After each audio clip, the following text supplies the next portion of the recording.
Math solutions for everyone. Last lecture number first में हमने देखा है ट्रायंगल्स के बेस और करस्पॉन्डिंग हाइट्स। अब इसी के बेस पे हम आगे जाएंगे और कुछ बातें और समझ लेनी है। आपको मालूम है एरिया ऑफ ट्रायंगल का एरिया कैसे फाइंड किया जाता है, उसके लिए हम कौन सा रूल यूज करते हैं। तो आप सबको मालूम है area of triangle 1/2 into base into height. जब आपको ट्रायंगल का बेस और उस बेस की करस्पॉन्डिंग हाइट मालूम होती है, तब आप ट्रायंगल का एरिया फाइंड कर सकते हो। ट्रायंगल का एरिया अगर आपको फाइंड करना है तो आपको 1/2 इंटू बेस इंटू हाइट ये फॉर्म मालूम होना चाहिए, जो कि आपको बहुत सालों से मालूम है। 5th 6th 7th से भी आपको ये फॉर्मूला आपको मालूम है। आपने 8th में देखा होगा हीरोज फॉर्मूला।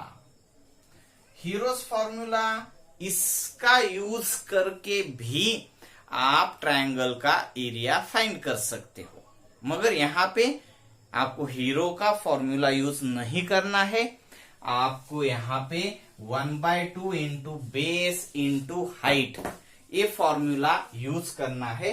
और इस फॉर्मूला का यूज करके हम एक प्रॉपर्टी देखेंगे जो आपको सिमिलैरिटी के लिए बहुत ही जरूरी होगी। प्रॉपर्टी क्या है ये तो हम समझ लेंगे, मगर पहले आप ये दो ट्रायंगल्स देख लीजिए। ट्रायंगल एबीसी और ये दूसरा ट्रायंगल पीक्यूआर। ट्रायंगल एबीसी में आप इस ट्रायंगल के बेस और करस्पॉन्डिंग हाइट्स देख सकते हो। अगर ट्रायंगल एबीसी में बीसी बेस है तो आप ए से हाइट परपेंडिकुलर हाइट कंस्ट्रक्ट कर सकते हो। अगर इस ट्रायंगल एबीसी में एसी बेस है तो बी से परपेंडिकुलर हाइट कंस्ट्रक्ट कर सकते हो। एसी अगर बेस है तो बी से आपको परपेंडिकुलर हाइट कंस्ट्रक्ट करनी चाहिए। अगर ए बी आपने बेस सपोज कर लिया तो सी से आपको परपेंडिकुलर हाइट कंस्ट्रक्ट करनी पड़ेगी। जो ये बात जो हम अभी कह रहे हैं आपने लास्ट लेक्चर में इसको समझ लिया है, इसलिए यहां पे हम ज्यादा डिस्कस नहीं करेंगे। यहां पे भी ट्रायंगल पीक्यूआर में भी अगर आपने क्यूआर बेस सपोज कर लिया तो आपको पी से हाइट कंस्ट्रक्ट करनी होगी। यानी 3 बेस आप देख सकते हो, उस 3 बेस की करस्पॉन्डिंग 3 हाइट्स भी आप देख सकते हो। अब हम आज जो प्रॉपर्टी देखने जा रहे हैं वो क्या है, इस यहां वहां जाएंगे हम। Ratios of areas of 2 triangles.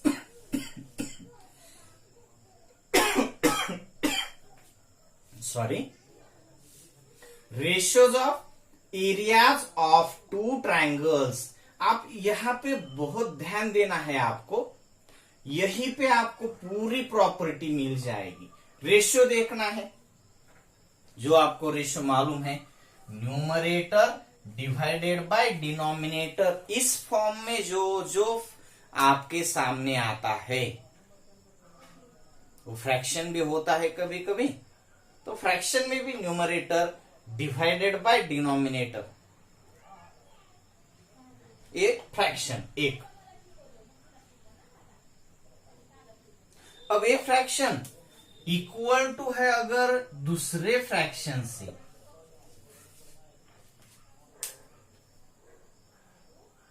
तो उससे आपको ये प्रॉपर्टी मिलनी चाहिए, मिल जाएगी।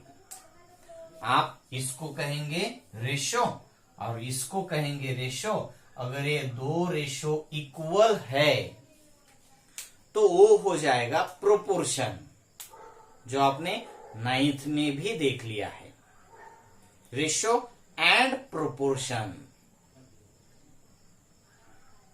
एक सिंगल टर्म है तो इसको आप कहेंगे रेशो, ये सिंगल टर्म है फ्रैक्शन, इसको आप कहेंगे रेशो। अगर दो रेशो इक्वल है तो ये पूरी टर्म को आप कहते हैं प्रोपोर्शन।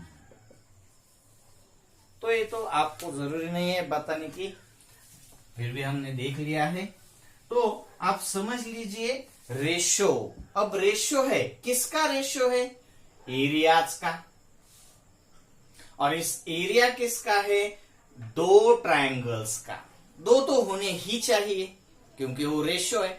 न्यूमरेटर में एक ट्रायंगल का एरिया होगा और डिनोमिनेटर में दूसरे ट्रायंगल का एरिया होगा, तभी जाके रेशो आपको मिल जाएगा।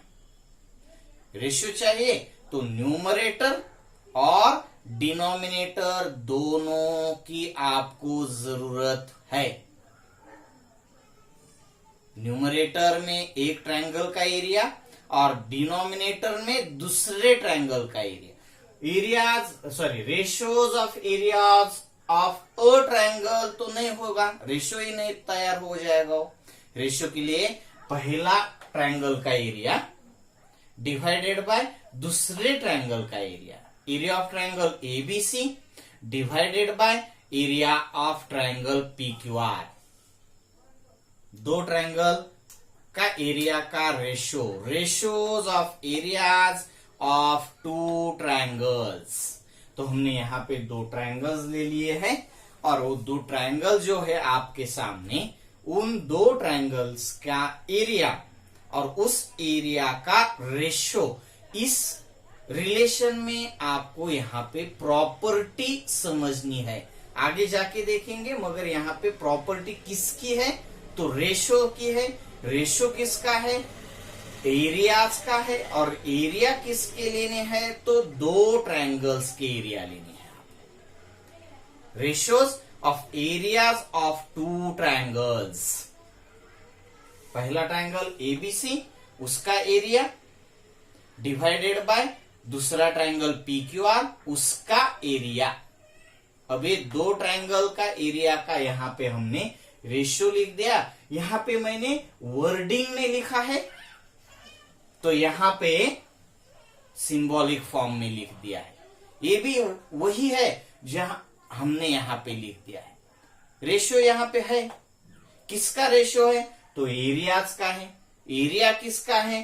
तो ये ट्रायंगल और ये इस ट्रायंगल का एरिया है। यानी ये ट्रायंगल्स का एरिया है और ट्रायंगल्स के एरिया का रेशियो है। यानी ये है ratios of areas of two triangles. Ratio of areas of two triangles. अब आपको इसके बारे में प्रॉपर्टी देखनी होगी, तो मैं यहां पे लिखूंगा आगे जाके इक्वल टू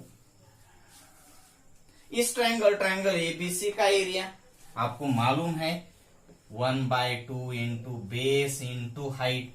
बेस 1 h1 लिख देता हूं मैं, b1 h1, क्योंकि ये पहला ट्रायंगल है इसके लिए।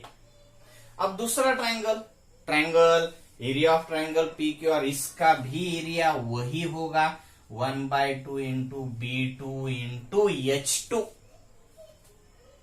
ट्रायंगल एबीसी में बेस और उसकी करस्पॉन्डिंग हाइट, और ट्रायंगल पीक्यूआर में बेस और उसकी करस्पॉन्डिंग हाइट देखना है आपको। तो यहां पे देख लीजिए ट्रायंगल एबीसी में बेस कौन सा है? बीसी। तब हाइट कौन सी है? एएम।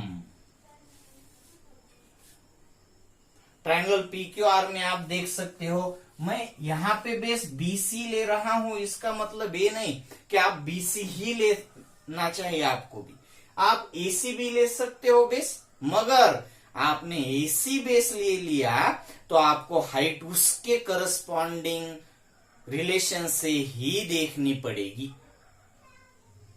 AC आपने बेस लिया तो आपको हाइट नहीं देख सकते आप। AC देख लिया बेस तो B से ही हाइट आपको देखनी होगी। मैंने B से बेस देखा है तो इसके रिलेशन में AM यही यहाँ पे परपेंडिकुलर हाइट देखनी पड़ेगी। अगर मैंने PQR में बेस QR देख लिया तो मुझे हाइट कहां से देखनी होगी? P से PN, ये यहाँ पे हाइट होगी। तो यहाँ पे हम ये वैल्यूज पुट कर देंगे तो क्या हो जाएगा आप देख सकते हो 1/2 इंटू बेस। बेस कौन सा है? ट्रायंगल ABC का BC, इंटू हाइट कौन सी है ट्रायंगल ABC की? AM, divided by area of triangle PQR में। एरिया ऑफ ट्रायंगल PQR में 1/2 इंटू बेस। बेस कौन सा है PQR में? QR। और हाइट कौन सी है? तो PN है। 1/2 और 1/2 यहां पे कैंसिल हो जाएगा तो रहेगा क्या? क्या बाकी रह गया है आपके सामने? तो देख लीजिए ट्रायंगल ABC का बेस और हाइट, इन दोनों का प्रोडक्ट। और डिनोमिनेटर में क्या बाकी रह गया है? तो ट्रायंगल PQR का बेस और उसकी हाइट, उन दोनों का प्रोडक्ट। प्रोडक्ट आप देख लीजिए, वर्ड अगर आपके सामने नया है तो प्रोडक्ट किसको कहेंगे आप? मल्टीप्लीकेशन को प्रोडक्ट कहते हैं। अब आपको एक बात अच्छे से समझ लेनी है कि अगर ट्रायंगल्स का एरिया और उसका रेशो, यानी ratio of areas of two triangles, ये इक्वल होगा, किसके साथ इक्वल होगा? तो यहां पे आकर आपको ये बात समझ लेनी होगी कि दो ट्रायंगल है, उसके एरिया और उस एरिया का रेशो, मैं इसको वर्डिंग में भी लिख दूंगा, मगर आपको पहले ये सिंबॉलिक फॉर्म में समझ लेना है। ये क्या है? Ratio of areas of two triangles is equal to,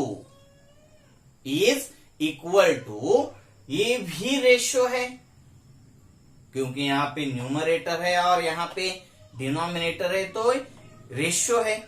is equal to the ratio of product, ratio of product of its bases and corresponding heights. ये दो जो ट्रायंगल्स हैं उसके एरिया का रेशो इक्वल है, किसके साथ इक्वल है? तो रेशो के साथ ही इक्वल है। किसका रेशो है? तो प्रोडक्ट का रेशो है। प्रोडक्ट किसका है? तो base and it's corresponding Heights का रेशो है। प्रोडक्ट है, रेशो है। रेशो किसका है? प्रोडक्ट का। प्रोडक्ट किसका है? Base and it's corresponding Heights का। मैं ये जो पूरी प्रॉपर्टी है आप समझ लीजिए, मैं इरेज कर देता हूं फिगर सिर्फ, और आपके सामने प्रॉपर्टी हम लिख देंगे। प्रॉपर्टी जैसे आप यहां पे देखते हैं वैसे ही मैं यहां पे लिख दूंगा। सिंपल प्रॉपर्टी है, प्रॉपर्टी फर्स्ट।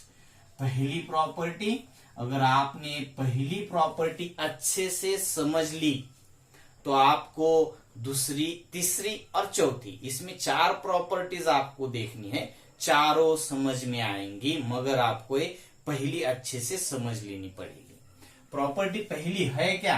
तो लिख देता हूं मैं, समझ लीजिए। जैसे कि यहां पे मैंने लिख दिया है वैसे ही यहां पे सिंबॉलिक लिख दिया है, मैं यहां पे वर्डिंग में लिख रहा हूं। इस प्रॉपर्टी को आपको बहुत यूज करना पड़ेगा, तो इसको आप समझ लीजिए।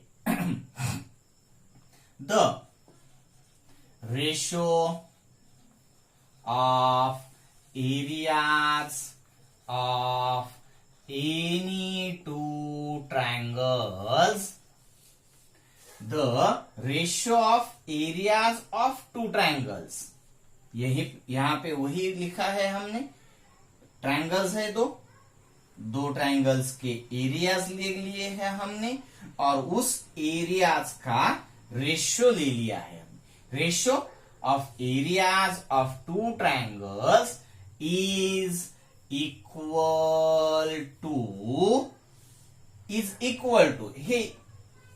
ये जो आपको दिख रहा है इक्वल टू, ये मैंने यहां पे वर्डिंग में लिख दिया, इज इक्वल टू द, ये भी इक्वल है, किसके साथ इक्वल है? रेशियो के साथ ही इक्वल है। इक्वल टू ये जो सामने आपको दिख रहा है ये भी रेशियो ही है, मगर आपको ये समझ लेना है ये रेशियो है किसका। तो किसका है? बेस और हाइट, करस्पॉन्डिंग हाइट, ये वर्डिंग में लिखना है आपको और देखना भी है करस्पॉन्डिंग हाइट। बेस और करस्पॉन्डिंग हाइट्स जो है उनके प्रोडक्ट के इक्वल है ट्रायंगल्स के एरिया का ratio. The ratio of areas of two triangles is equal to the ratio of product of its bases and corresponding heights।